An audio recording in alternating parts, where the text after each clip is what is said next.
Hey fellow survivors, Jake from Team America. Today's Across the Pond Wilderness Challenge is going to be lighting a fire with a magnesium rod. I'm gonna head out.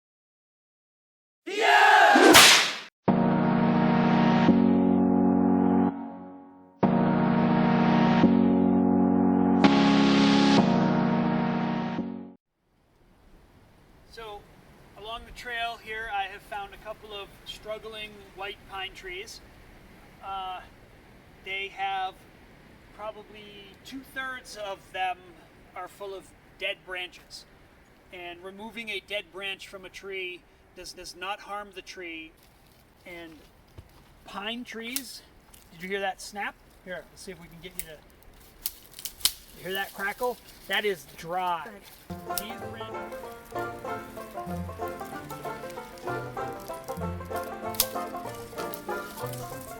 does not harm the tree. These branches have been sitting on the side of a tree with wind and sun, and they don't soak up rain. Things on the ground stay moist because they continue to soak up the moisture. These are perfect kindling for a fire. So I'm going to collect as much of this as I can without hurting the tree. And you see how you have some thicker kindling and then some really thin kindling. This is outside of a tinder ball that you're going to need to find out here. This is the best stuff you can find to make a fire, in my opinion. I'm going to just toss it right here to grab it on the way out because we want to abide by the park rules, and they say no fires out here. So we will collect our stuff here and then go somewhere else to have a fire. But that's it. This is you find an evergreen, a hemlock, a spruce, especially a pine with dead branches, and you're good to go.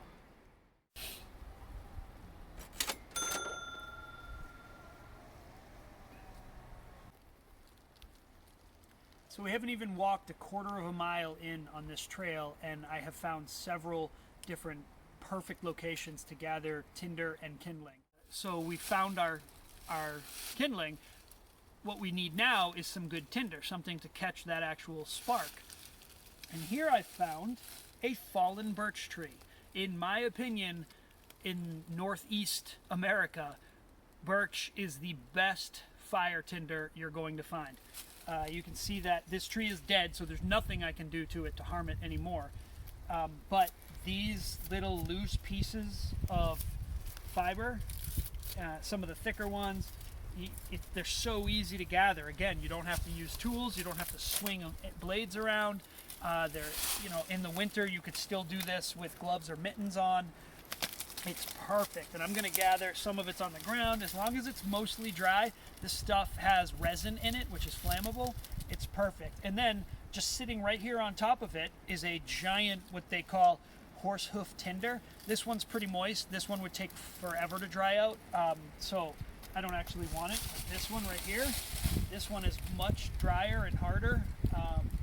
If I needed it, great. I don't need one for the purposes of what we're doing. I'm just going to continue to gather.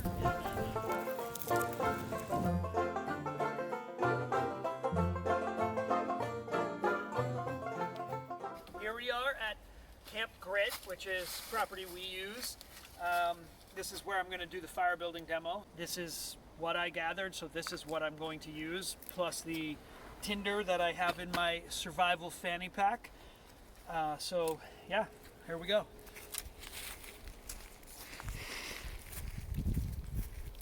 Team America!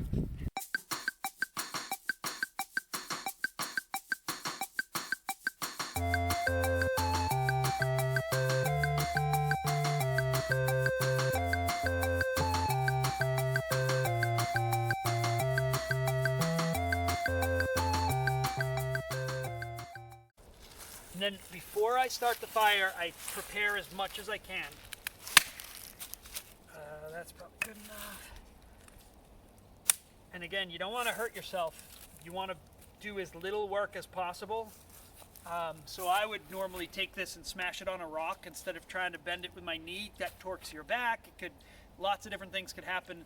And in the wild, where there are no hospitals, little injuries become big injuries. There's rocks over there. I mean, we can edit, right? So it's that simple. No work. Didn't hurt myself. All right, so I have my build ready. We're just going to pretend that I have a much larger pile of wood ready to go. And now what I have to do is, and again, I am simulating worst case scenario. Normally I'd have trees around me, rocks around me, anything to block the wind while I'm dressed this way. But I want to make this as challenging for myself as possible. And I'm cold. So I take the thinner stuff first, and you really want to break it up.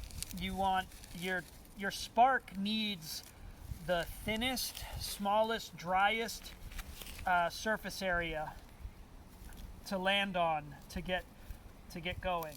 So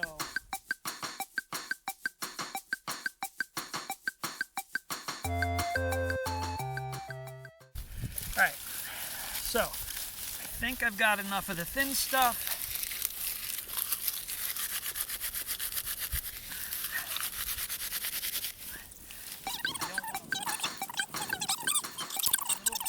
To help me hold my tinder ball. And now the magnesium rod. This big thing is not the magnesium rod. This small inner circle in there is the magnesium rod. This is just a base to hold it. So how I do it is I put my magnesium rod right in there, right in the middle. I get my knife blade and I go until I get a spark. And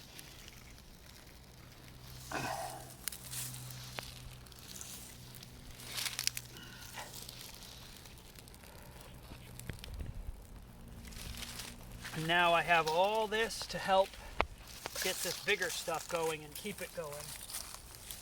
But as you saw, I used that large chunk of birch bark as kind of a base, as a carrying tool to make sure. And then this little pile of extra stuff, this is not stuff to put on top. Your fire needs to have hot coals at the base to continue to push heat up. So this is where you start loading up stuff in the bottom so that it can continue to catch. High fire. Hywel, I'm fairly positive you're going to fail this challenge. America.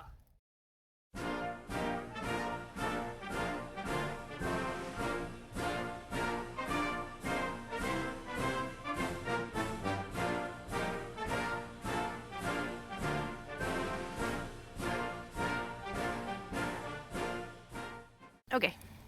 So in the beginning, nope, that's not.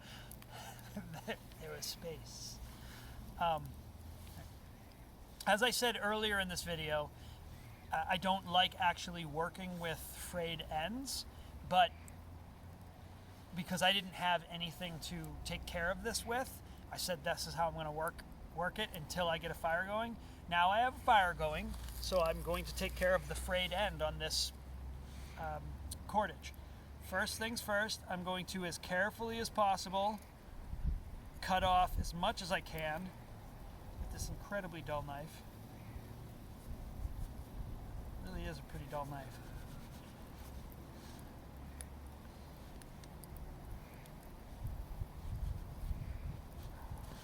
Ah, there we go.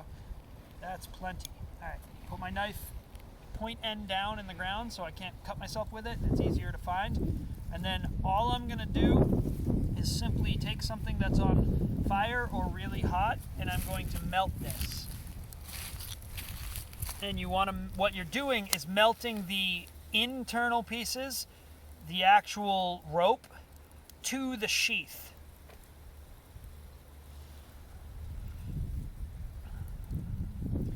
And there is zero reason to burn yourself. You don't need to rush. You can hold it as far out as you want. You could actually put the rope down and keep your hand away from it and melt it together in the safest way possible. I said it before and I'll say it 1,000 more times. In the wild, with no hospitals or doctors around, small things become big things. So a nasty burn that might open your flesh could very well get infected, and just the pain itself is enough to make you not want it to happen.